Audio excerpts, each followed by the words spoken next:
So I suppose I better get up, stop sitting in this chair and get it ripped up and recovered and back to the customer as soon as possible.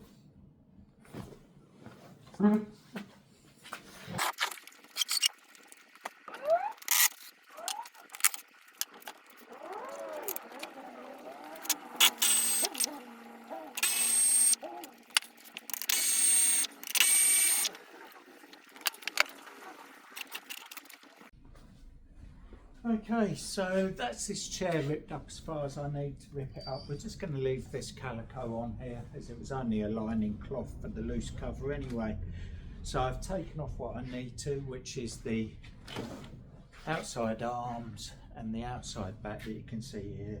And I've released off the seat and everything so I can tuck my hand right the way through now to be able to tuck the cover right through. Let's see if you can see, there you go. Tuck my hand right through so we can staple the cover off. So this chair is going to be in this green velvet. I'll show you that here. There you go. So it's quite straightforward, this chair.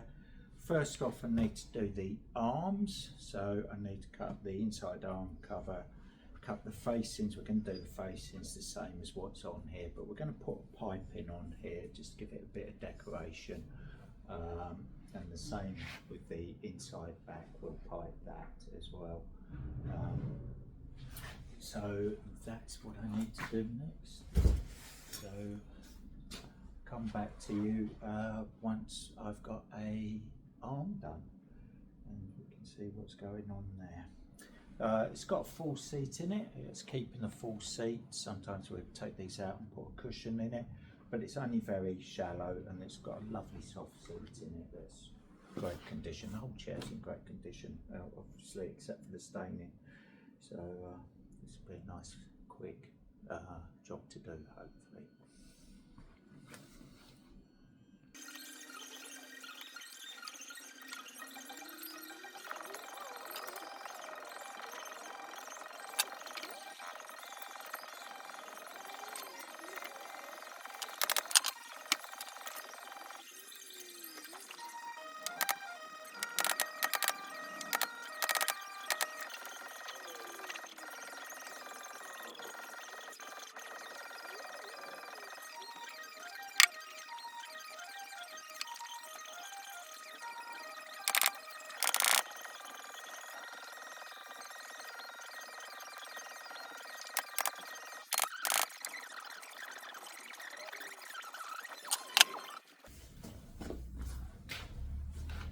Right, so that's the arms cut, sewn and on. Relatively straightforward P-front arms with a piping on them. They didn't have piping on them originally, but I put piping on. It just gives it a bit of detail. They look too plain without it. It's a lovely festive green. So the arms are on, all bar the underside here needs stapling off underneath here, but I'll do that when I turn the chair upside down to put the outside arms on. So the next part of this particular chair, the way that this has been upholstered, the easiest thing to do next, or the way to go next, would be to do this full seat. Again, absolutely nothing wrong with this seat, it's a lovely seat. We'll use this lining cloth, leave that on there, we don't need to remove that. So I just need to cut the seat. It will get stapled along here, and then a border with some piping on it will go in here to finish that off. So this isn't going to be just a flat piece of fabric. I need to sew, for want of a better word, a gusseting round the arm here so it doesn't all wrinkle round here, so we get a nice clean portion to the seat going around the arm there. So I'll get that cut and sewn up and I'll come back to you when we're ready to put the seat in. Right, so that's the seat cut and the fabric sewn to go around the arms there. I'm trying to avoid the words gusset, but there you go. Anyway, so let's see how that fits.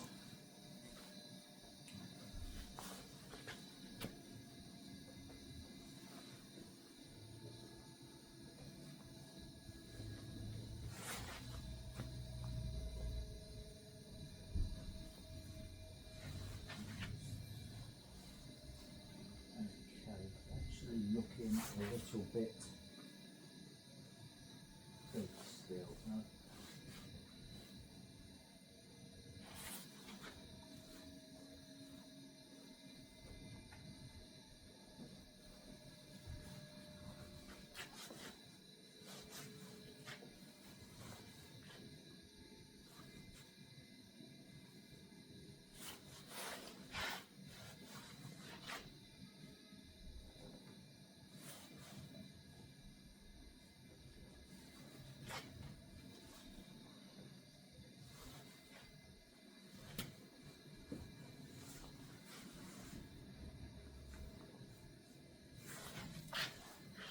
Okay, that doesn't look too bad from here. So the only way we're going to find out is if I try installing it. So let's try getting this seat in.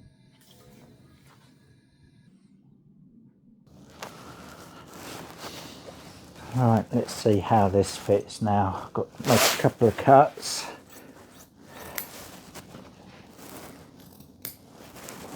Go round the arm, hopefully, well, it's a little more than hope, but we should be able to get that round. Now I'm going to put a staple here just to stop me from pulling that out of the way. Right.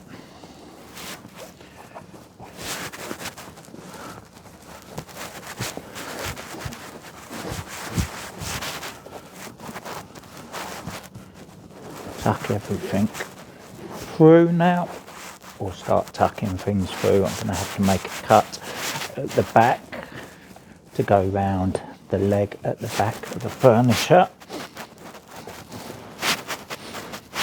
which is there. I can feel that with my hand, so I've got to make a cut there.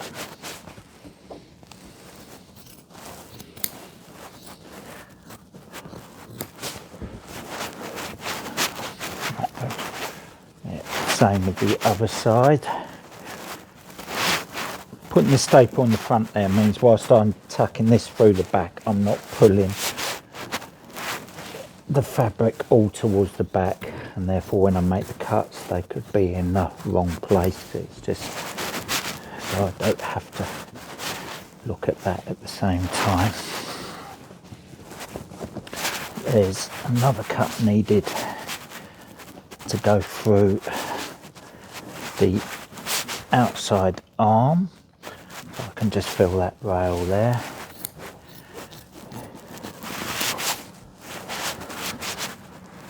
I may have to make the cuts a bit longer, deeper, but I don't want to overdo it to start with. Can't undo the cuts. Let's get that one through there.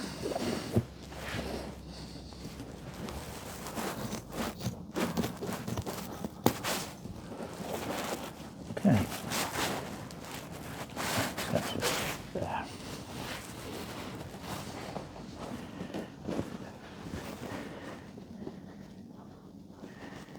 Okay. Get nicely down there.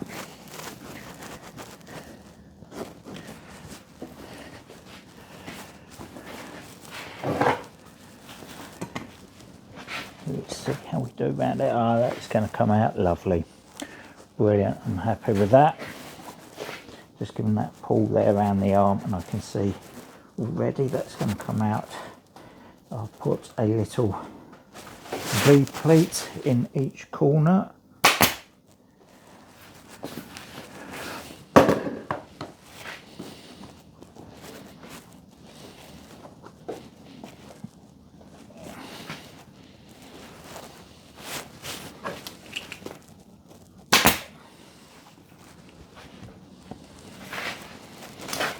get the front stapled off, so I can pull it tight towards the back.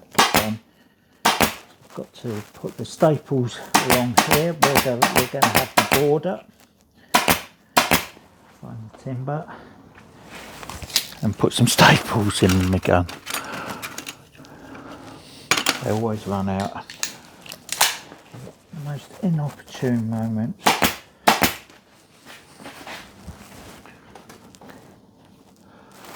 Complete there.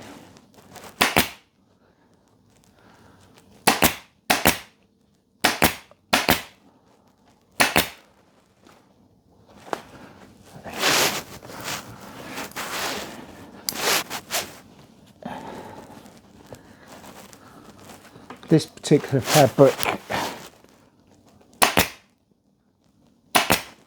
is quite durable, but it has a very luxurious crushing effect to it. But it's a fabric that's been treated to be stain resistant, so it's a lot more durable than it looks, I think is the best way to put it.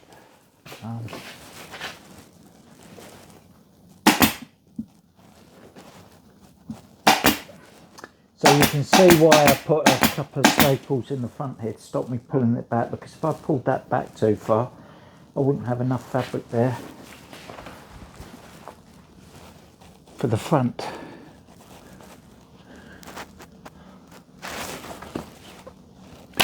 So when you're putting fabrics on, it's all about laying the fabric in and getting it positioned where you want it, theoretically, before you make any cuts.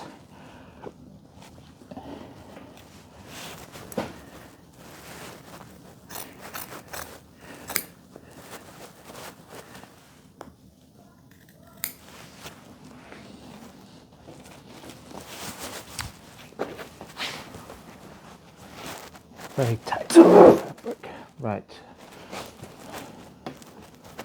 Pull this towards the back here. We can try and tuck as much of the fly, gusset, whatever, out of the way as we can.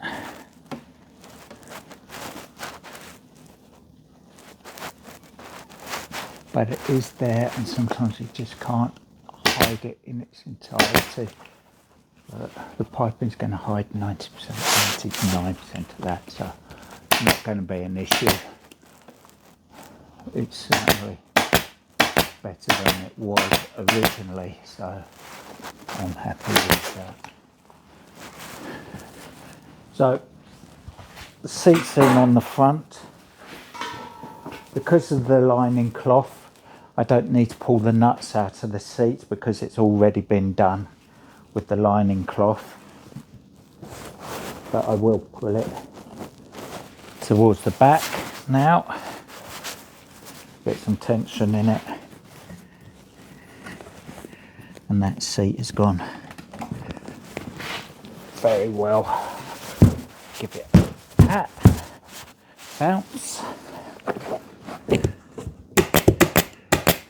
That helps me compress the foam and put the tension in the fabric doing that.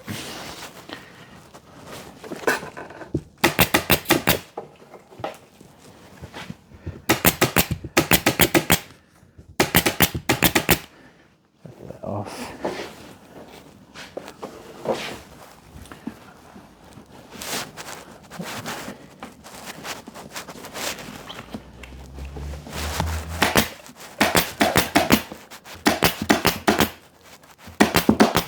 Staple this seat up rather than down, staple it up onto the side rail of the arm, so then people can't put their hands through. Now that's shut off, so you won't lose your bits and pieces down there now. Same with this side again. Give it a pull.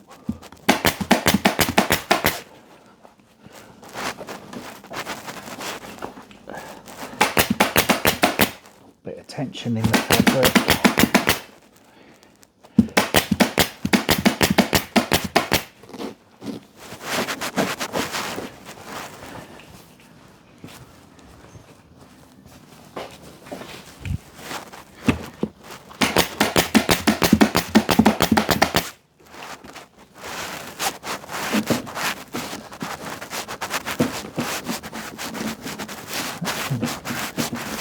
Right, that is basically the seating now. Just staple this bit off, which is in the corners.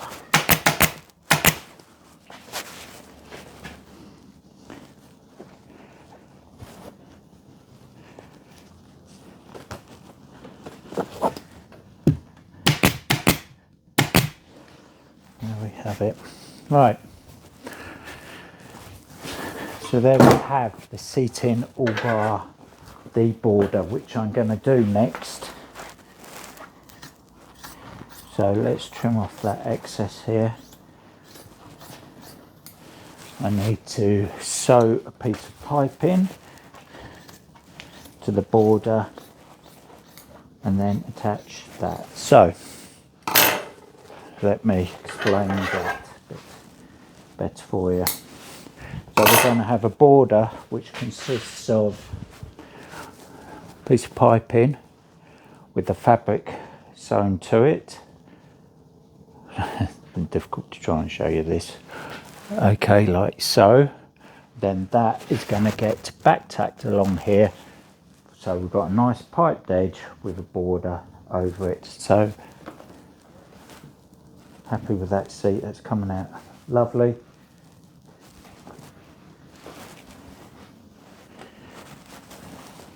Yeah. So I'll come back to you when we've got the border cut and sewn, and we'll just run that round here. So we're back soon. Okay, so that's the border with the piping sewn on it there. Okay, so we're going to attach this border now.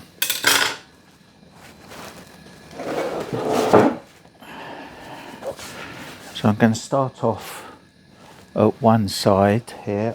Let's try and spin you round so you can see a bit better what's going on. Right, hopefully that's in shot.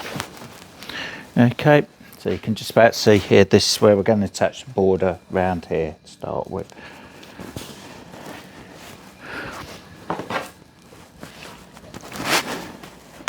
Right, I try and keep myself out of shot if possible, but I'm sure you can appreciate it's a difficult time. So let's get this position on. I'm going to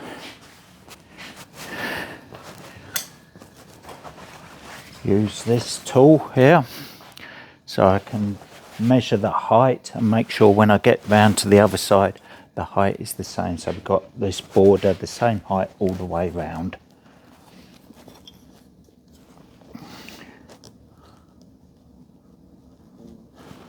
Just mark that there. Right, put that in there. Pull this around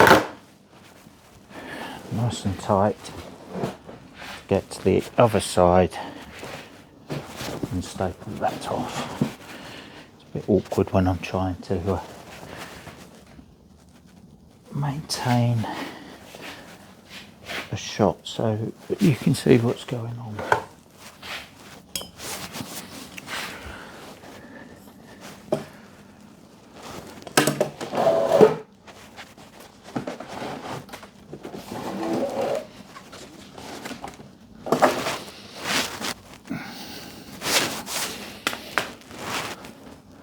So pull in the pipe in tight, getting it into where I think it should be.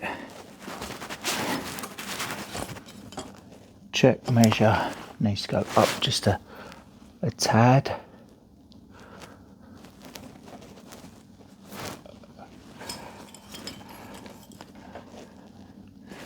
That's about it there.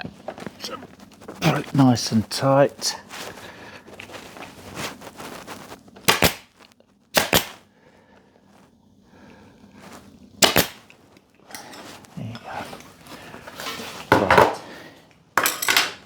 So that's pulled nice and tight along now. I need to lay it on its back, fold this back.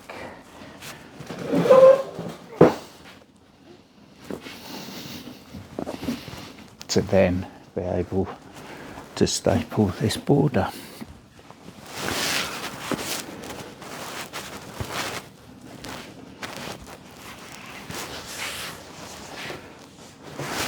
Right, simple as that.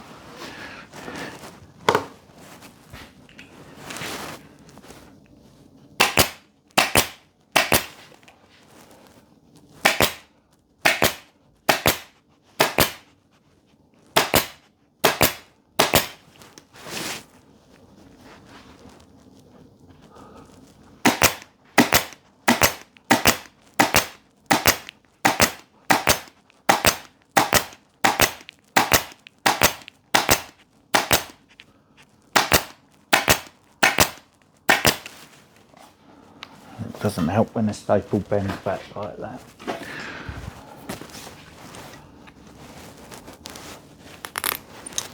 Get that out.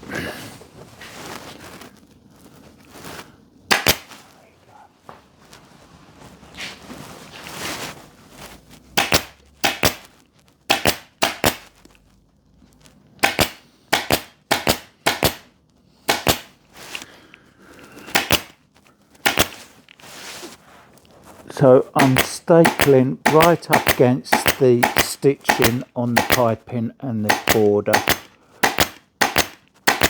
So I'm using the piping theoretically as a back tacking strip, so we should have a nice straight line there. That's lovely. Okay, checking that the fabric is covering all the staples from the seat visually. That's fine. And again, because it's got the lining cloth on there and the foam, that's a nice, easy part of the job. So I was using slightly longer staples there, 12mm, because of the thickness of the original foam that's on there that I needed to go through as well. So we're back to my standard length for 10s. Finish the end off. Same on the other side.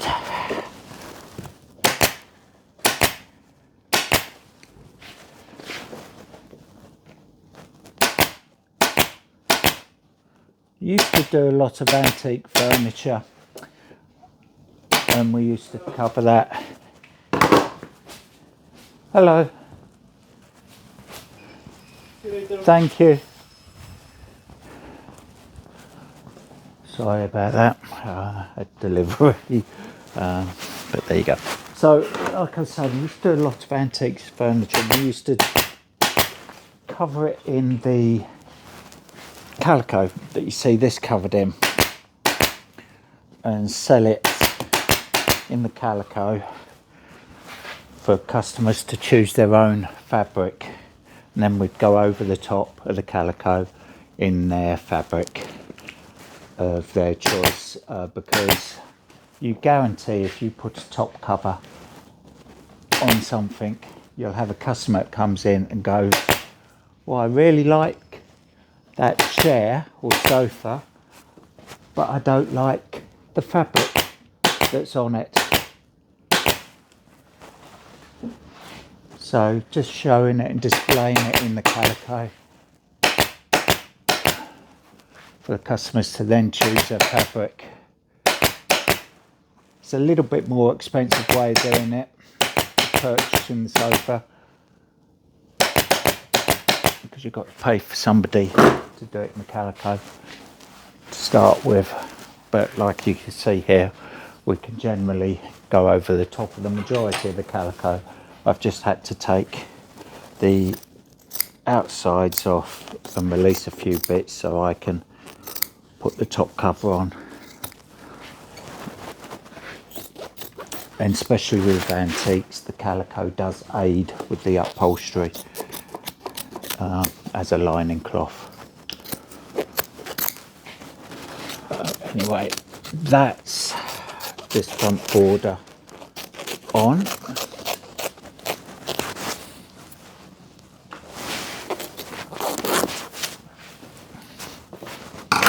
Right down so you can see it.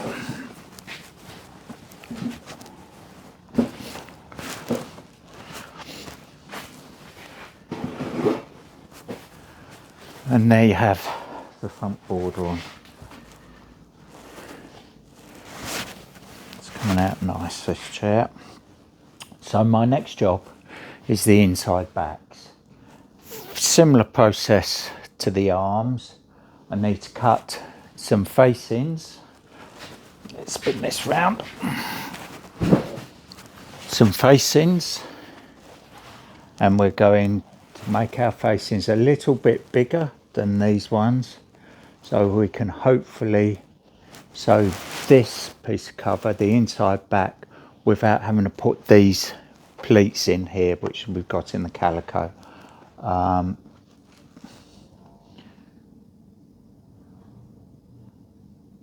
I'm not entirely convinced about that, if I'm honest. I have a suspicion I may have to put the pleats in it. I'm going to try it without, because the pleats aren't particularly attractive. So we'll give it a go. If we have to put pleats in it, that'd be unfortunate. So let's hope that we don't have to. So I'll come back to you with an inside back. Basically, we've just got to make the same as this. The centre panel, the two end panels, similar to what I did with the front of the arms, and then we're going to sew again another piece of fly or a gusset to go around the arm here. So I'll come back to you when we're ready to put the inside back on. So that's the back cut, sewn and in. I'll show you around what it looks like, but it was a bit of a pig to do, because I'm going over how do I put it? The frame was designed for loose covers, and putting the fixed cover on it, there was a couple of obstacles to get over, but it's come out nice. So let's take you round it to see how we got on. Right, here we go. So we've got the piped facing. So the piping will come down right the way down the outside back. We've got the piping coming around this edge here. We've got the sewn in gusset here. It's very taut, needs to be, otherwise it will go slack very quickly. And it's the same on the other side. So the back needs finishing off, as does the arms, but we'll get to that when I turn the job upside down to do that. There you go. This is what I mean about the frame is slightly different to a normal frame of this type, with this additional rail here getting in the way to do the bottom. But there you go. It just meant I had to be aware of those rails there to make the cuts to go round it here. So this rail comes down here, so I had to make a cut to go around that rail and pull that fabric through there. It does show up every fingerprint, this velvet. but we're getting there. So, right, the outsides is next. So the job's 90% done now, I'd say 80%, 85%. So we've got 2 outside arms to do and an outside back, then the bottom cloth on, but only after the rear legs are attached, and then the front legs screw on once the bottom cloth is on. So we can turn the job upside down and get the outside arms cut, and they'll be the first thing to go on, or the next thing to go on. Good morning. Very chilly in here today. Hence the woolly hat and the coat is still on. I don't know what the temperature is, but it's low. So we're just getting on the last bits to do on this lounge chair. Outside arms, outside back, bottom cloth done. I've put one outside arm on already, so you can see me do this second one. So there we go. I've got my small man box today to stand on so I can do this outside arm. So let's crack on with the outside arm. I've got it cut, so hopefully you'll be able to see basically what I'm doing. My apologies, my back will be to you quite a bit, I think. Let's see if I can't spin this round a bit so I'm not so rude. There you go. Hopefully you can still see me. Small man box. There we go. Right, let's get on with this then. So we're back tacking this outside arm along the underside of the arm. There, okay. That's how it was done originally, so that's what we're going to do. A couple of staples to hold it into position, and then we'll be using the cardboard back tacking strip to finish it off. You've seen this cardboard back tacking strip plenty of times, so there we go.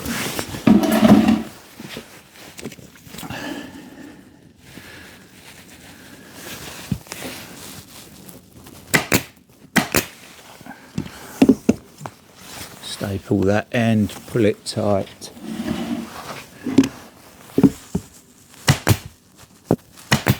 Staple opposite end.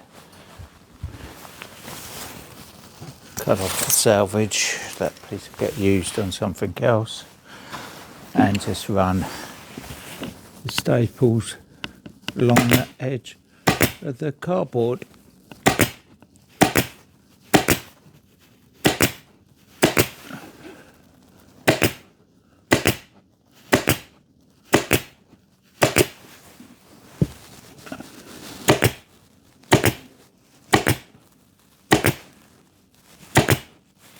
So this chair has got a lot of the padding still on it, and it's even still on the outsides. So we've got, we don't have to add, this is the a wadding, not a polyester wadding, similar makeup to the Lux Bond, but it's compressed to make it more like a sheet as such. A couple of staples there that need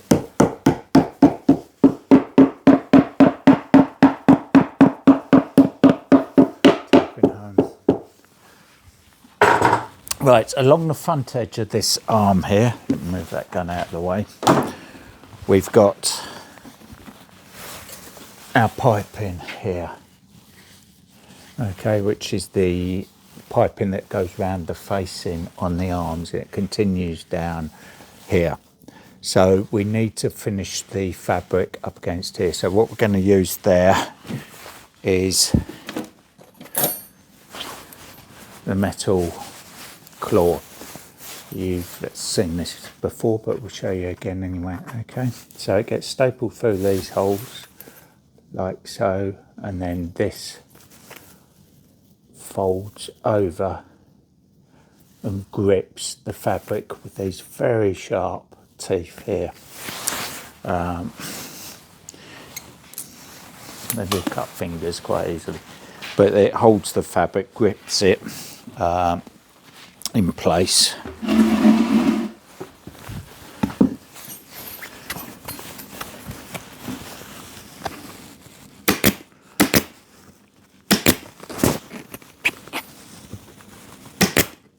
We have to position that the right distance from the piping,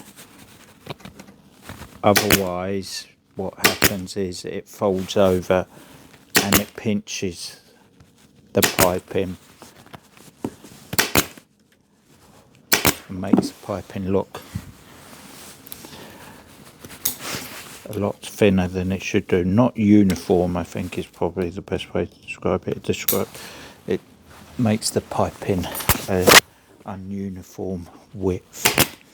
So we need to try and position the back tacking strip so that when I fold it over, it doesn't interfere with the piping too much. The limiting factor that we do have is that this timber rail here that I'm currently stapling to is not particularly wide, so I can only go as far over as that allows me. So I've just started them off by folding them over a little bit. I'll show you that. Okay, hopefully you can see that. So I've just folded it over a little bit in preparation to take fabric. I will put a little bit of Lux Bond along there to soften that edge. Trim that bit off.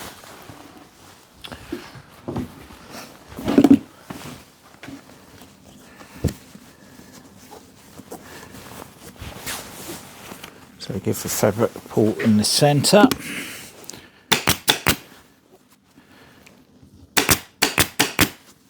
Going towards that front rail. I'm going to start off by positioning the back and fold along the arm there, nice and tight. Don't want people putting fingers and things down there. Pulling that.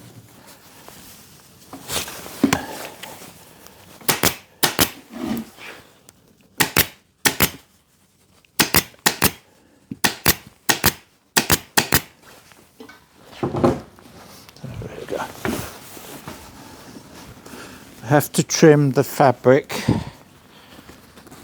to make it a suitable length to go underneath that claw. The easiest way to do that is to use the piping as your guide. So long as I cut on the opposite side of the piping, there should be enough to go underneath the claw.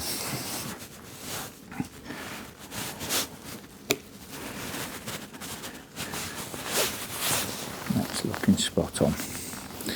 I'll show you that in a second.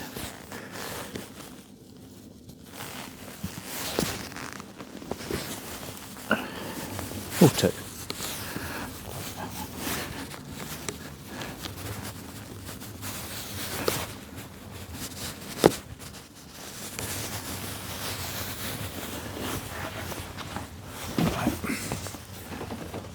Hopefully you can see that. So that fabric is now tucked underneath that claw. It just needs tapping down. It hasn't pinched the fabric, the piping, should I say. So the piping still looks as it should. Just tap that down, right way along. already done the other side.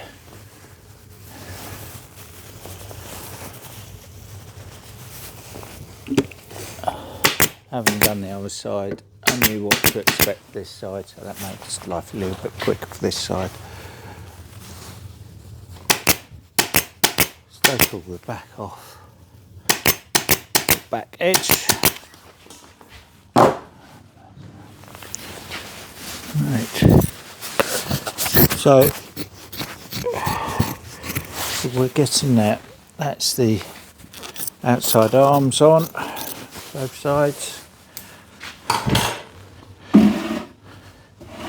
Let's roll the chair over, ready for the outside back.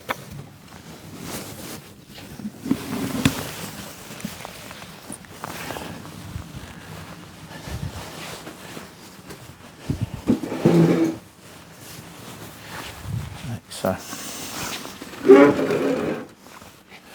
Right. I'll just adjust the camera so you can see where we're at now.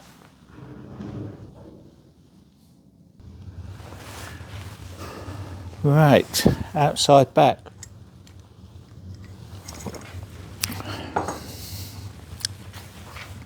I should be able to use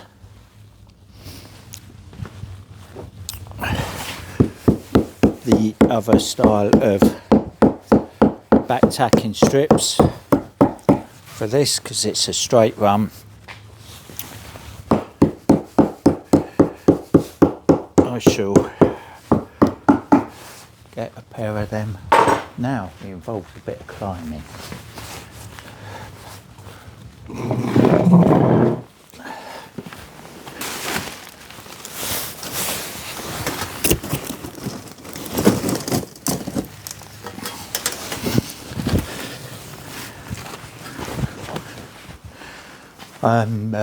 Wasn't just standing on customers' finished chairs. These are actually going to be my next job. These need ripping up and recovering. I don't think the customers had them done that long ago. There you go. Right. Inside or outside back. Let's staple this out of the way that I moved so I could get access.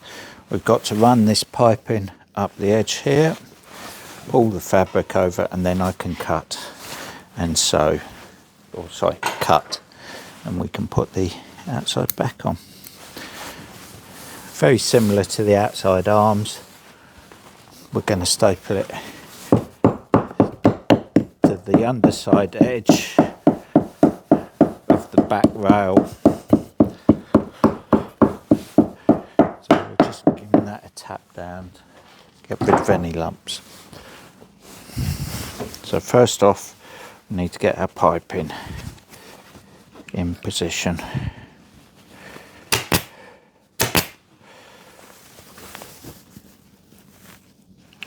Point A to point B.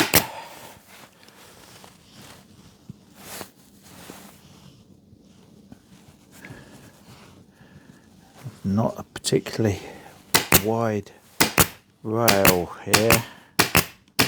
I think I may have to use the same back tacking strip that I used on the outside arms along here.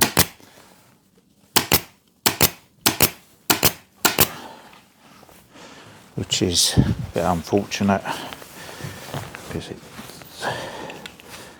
but got to do what you got to do.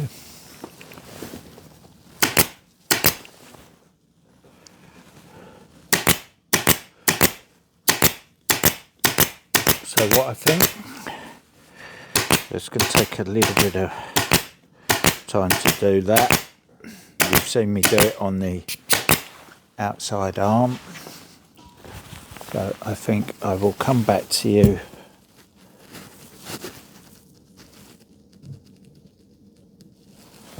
when we're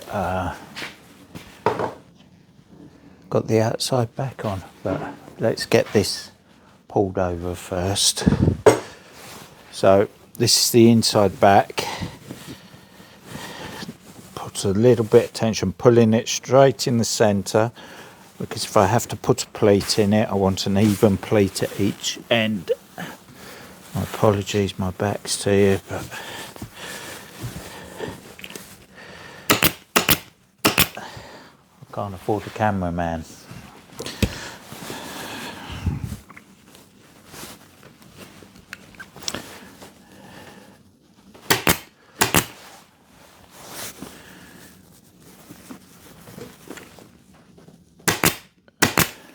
Right. So that looks like it's going to come out fairly clean, actually. So let's see how we get on.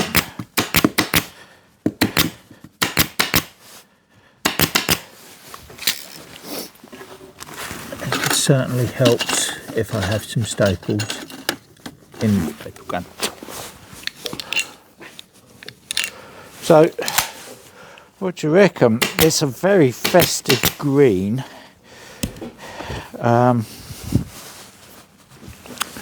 Which is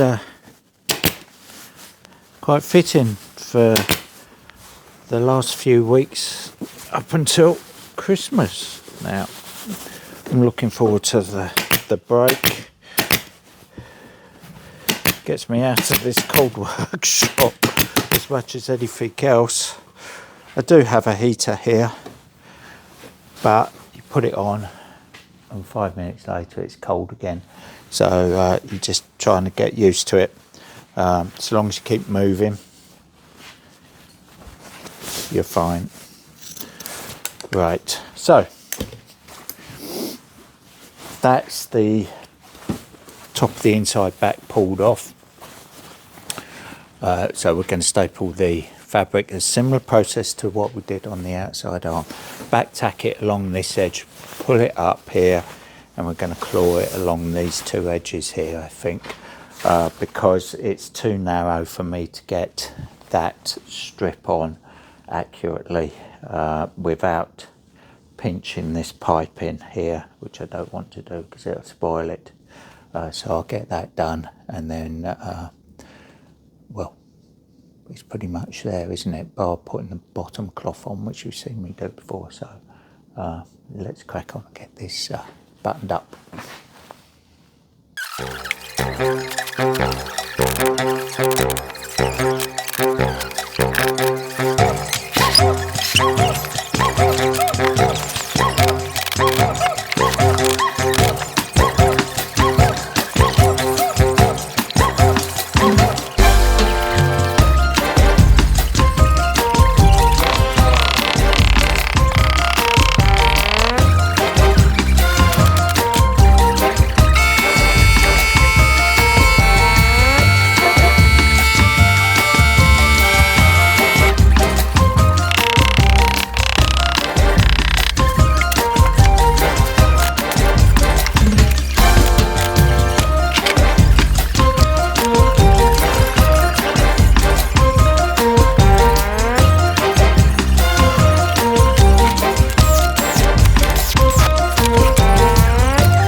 So there we have it now, done. Needs brushing, but there you go. I think it's very festive, lovely green that. Chair's all done, I'm pleased with it, it's come out really nicely. I'll give you a walk around in a second. Yeah, there you go. Need a hammer there, just a little bit of the claw. Bit high. So obviously visually inspect everything before it goes out to the customer, because you guarantee the customer will pick up anything. So there you go. Let's take you and show you around.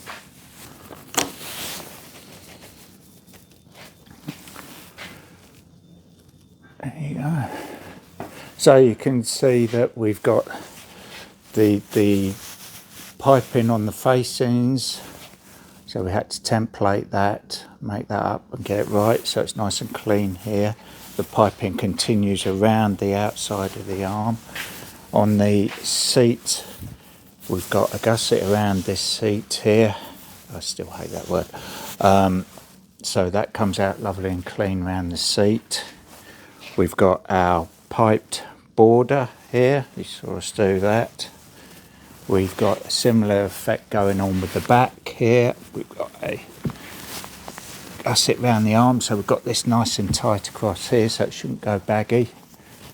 We've got a piped facing again.